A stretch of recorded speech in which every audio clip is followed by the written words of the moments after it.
Hello students, SST 9th class जिसमें economics यानी अर्थशास्त्र का हम पहला चैप्टर रीड कर रहे हैं।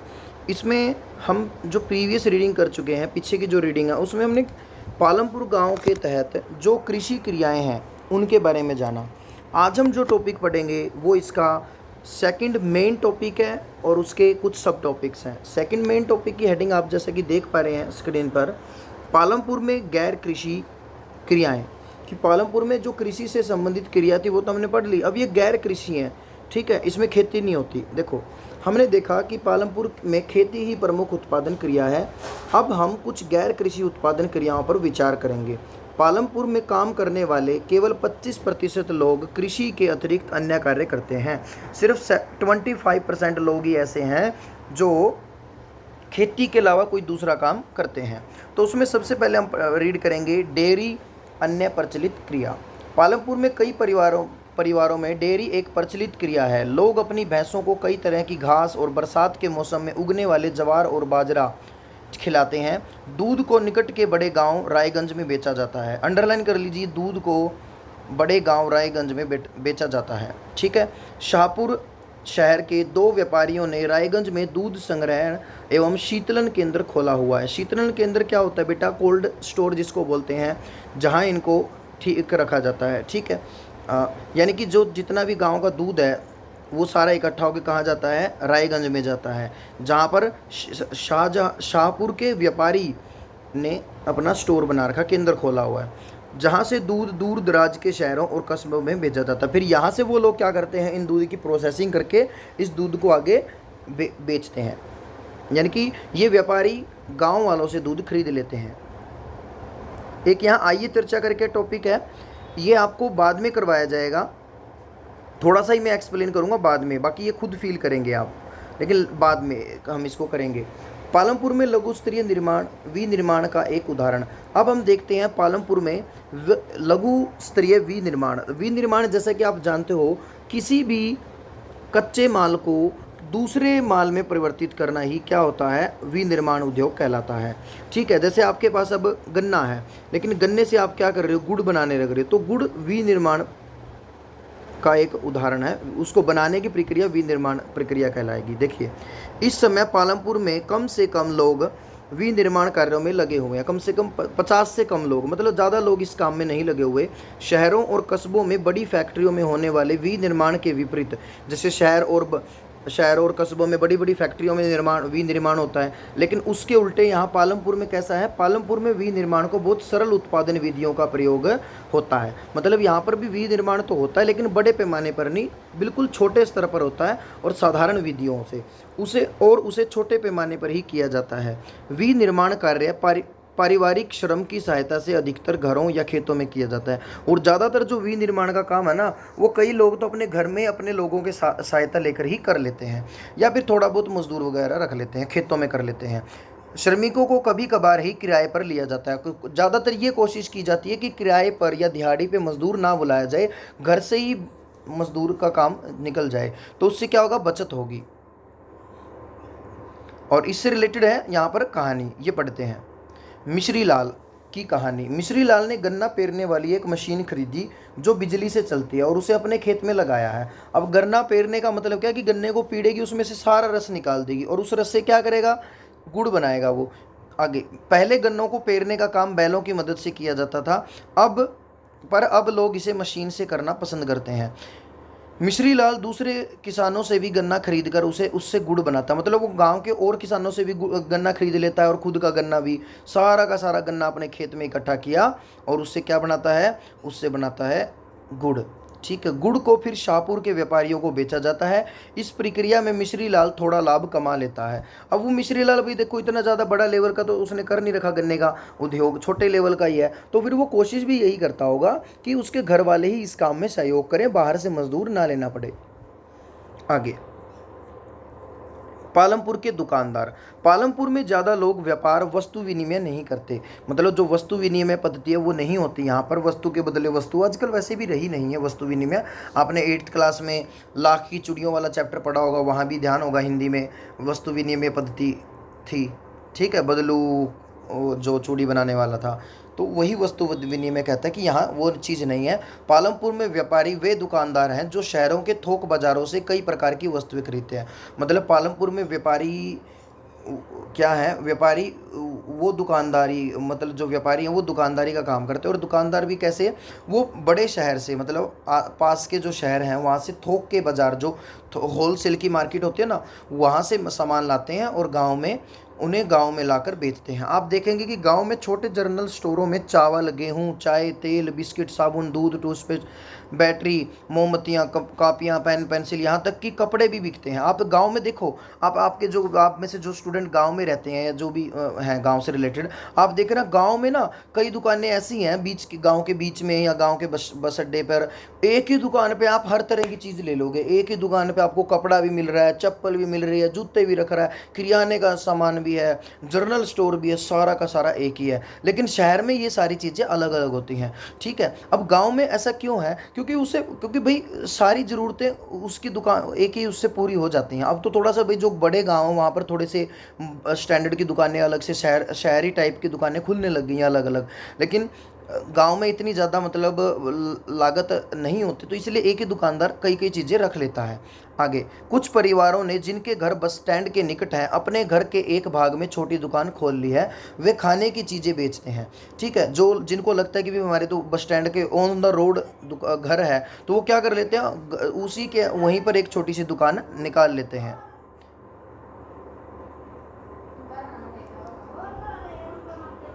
आगे देखिए, करीम की कहानी। करीम ने गांव में एक कंप्यूटर केंद्र खोल लिया है। गांव के में कई वर्षों में हाल के वर्षों में कई विद्यार्थी शाहपुर शहर के कॉलेज जाने लगे हैं। मतलब गांव में एक करीम नाम का लड़का, उसने कंप्यूटर सेंटर खोल लिया। ठीक है, और अभी कुछ सालों से ना गांव से बहुत सारे जो स्टूडेंट हैं वो शहर में जाते हैं, शाहपुर के कॉलेज में। करीम ने देखा कि गांव के कई छात्र शहर की कंप्यूटर कक्षाओं में जाते हैं और उसने ये भी देखा कि बहुत सारे बच्चे वहाँ शहर में कंप्यूटर क्लासेज लगाते हैं। तो उसने फिर क्या सोचा कि क्यों ना मैं अपने गाँव में ही कंप्यूटर सेंटर कर लूँ। करीम ने देखा, ये हो गया। आगे कहता है, गाँव में 2 महिलाओं के पास कंप्यूटर अनुप्रयोग में डिग्री थी, मतलब उनके पास कंप्यूटर एप्लीकेशन की डिग्री है उनके पास। तो फिर उसने उनकी हेल्प ले ली, उसने उन्हें काम पर लगाने का निश्चय किया। उसने कंप्यूटर खरीदे और अपने घर में बाजार की ओर खुले बाहर के कमरे में कक्षाएं प्रारंभ कर दी। यानी कि उस गेट की तरफ, जो कमरा उनका मार्केट की तरफ था, मार्केट वाली गली में था, उसी का दरवाज़ा खोल दिया और वहाँ पर एक सेंटर बना लिया और क्लासेस शुरू कर दी। हाई स्कूल के छात्रों ने पर्याप्त संख्या में इन कक्षाओं में आना प्रारंभ कर दिया। जो हाई स्कूल के बच्चे होते हैं, हाई स्कूल मतलब जो 6th 7th 8th के जो बच्चे होते हैं, उन्होंने भी यहाँ आना शुरू कर दिया। तो उससे देखो कुछ ना कुछ तो कमाई हुई। आगे, अब चौथा टॉपिक है परिवहन। तेजी से विकसित होता एक क्षेत्र। पालमपुर और रायगंज के बीच सड़क पर कई प्रकार के वाहन चलते हैं। रिक्शा वाले, तांगे वाले, jeep, tractor driver, truck driver, परंपरागत बैलगाड़ी और दूसरी गाड़ियां चलाने वाले वे लोग हैं जो परिवहन सेवाओं में शामिल है। ये सारे लोग परिवहन में शामिल होते हैं। वे लोगों और वस्तुओं को एक जगह से दूसरी जगह पहुंचाते हैं, इसके बदले में उन्हें पैसे मिलते हैं। गत कई वर्षों, मतलब पिछले कई वर्षों से परिवहन से जुड़े लोगों की संख्या बहुत बढ़ गई है, क्योंकि इसमें भी जो कमाई है दिख रही है कि भी अच्छी कमाई हो सकती है, तो ज़्यादातर लोग इसमें लग रहे हैं। अब किशोर की कहानी यहाँ पर दी गई है। किशोर एक खेतीहर मजदूर है, मतलब खेतों में काम करने वाला मजदूर है। अन्य ऐसे ही श्रमिकों की भांति किशोर को अपनी मजदूरी से अपने घर परिवार की आवश्यकता पूरी करने में कठिनाई होती है। मतलब जैसे और जो मजदूर होते हैं ना, वो अपने परिवार का गुजारा नहीं चला पाते, ऐसे इसको भी दिक्कत आती है। फिर इसने क्या किया, देखिए। कुछ वर्ष पहले किशोर ने बैंक से कर्ज ले लिया। वह एक सरकारी कार्यक्रम के अंतर्गत था, मतलब जो लोन मिला ना वो सरकारी कोई प्रोग्राम था, योजना थी, उसके तहत उसको लोन मिल गया, जिसमें भूमिहीन निर्धनों को सस्ते कर्ज दिए जा रहे थे। किशोर ने इस पैसे से एक भैंस खरीदी। अब वह भैंस का दूध बेचता है। अब उसने अपनी भैंसा गाड़ी भी बना ली। अब भैंस का दूध भी बेचता है और भैंसा गाड़ी भी बना रखी है।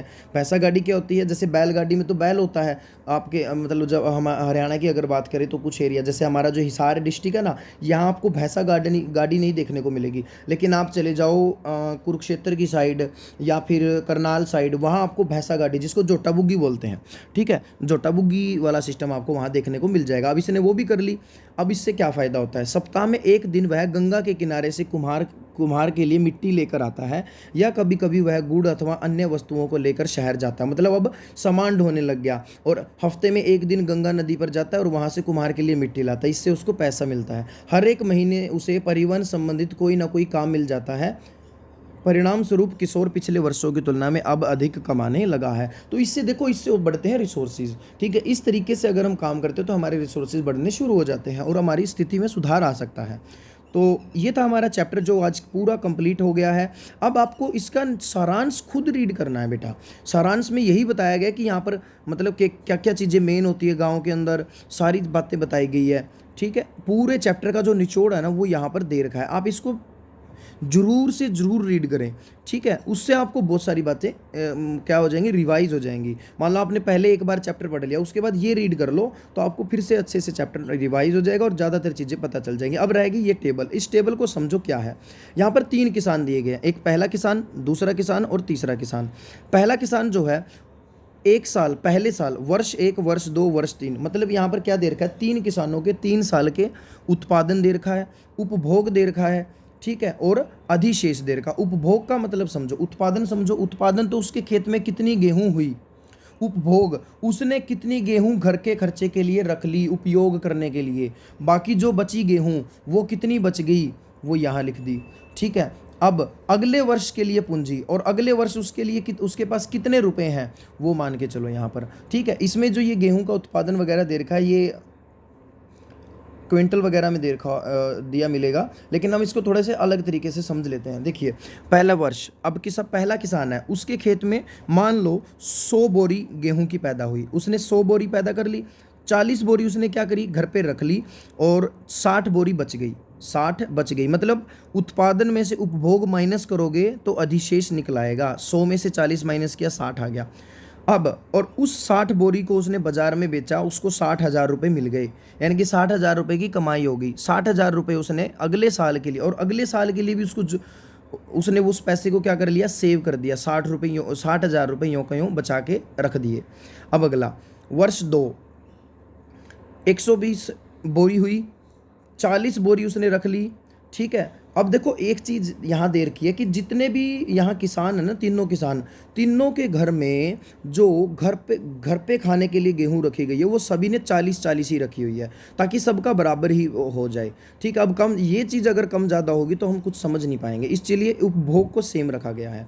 अब 120 में से 40 माइनस करेंगे तो कितना बचेगा हमारे पास, इसमें से बचेगा 80, यानी कि इसको 80 बोरियों का फ़ायदा हुआ।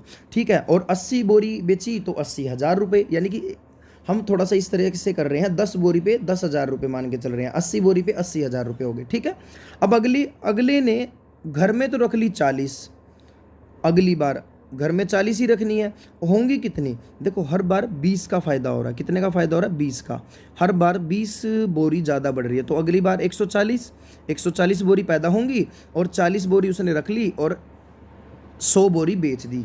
100 बोरी बेची तो 100, यानी कि 1 लाख रुपए उसके बचत के हो गए।